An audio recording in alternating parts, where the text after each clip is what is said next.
natuto naman tayo ngayon dito sa Araw Ngayon, Kwento Noon.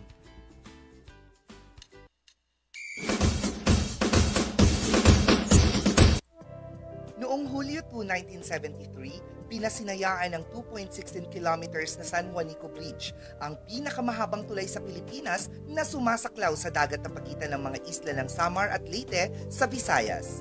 Ang San Juanico Bridge ay bahagi ng Pan-Philippine Highway, kilala rin bilang Maharlika Highway.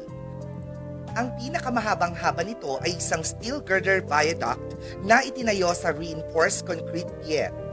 At ang pangunahing span nito ay hugis arko na disenyo ng truss.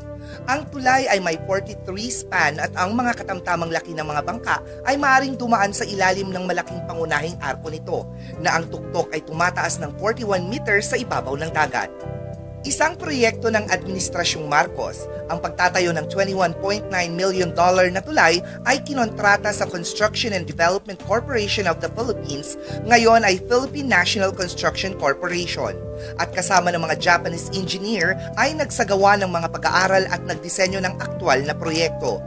Nagsimula ang konstruksyon noong 1969 sa ibabaw ng San Juanico Strait mula Cabalawan, Tacloban City sa Leyte hanggang sa munisipalidad ng Santa Rita, Samar.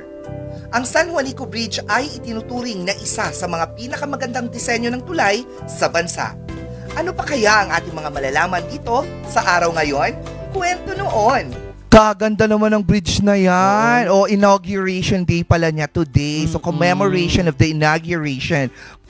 In Spanish. Go!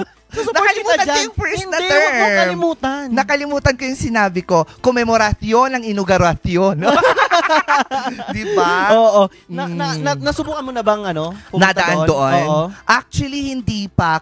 Pero that's one of my list dun sa bucket ko. Oy, bucket list. Oo, nandun siya. Gusto ko rin siyang puntahan kasi ang ganda. Ang ganda. Ang ganda niya, Tapos, tourist spot din kasi ito. Talagang pinupuntahan ng maraming tao. Oo, magpa-picture. Gusto ko bago ako mamatay, meron ng picture doon.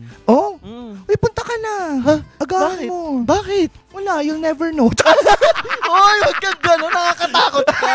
Marami pa akong plano sa buhay. Chika lang.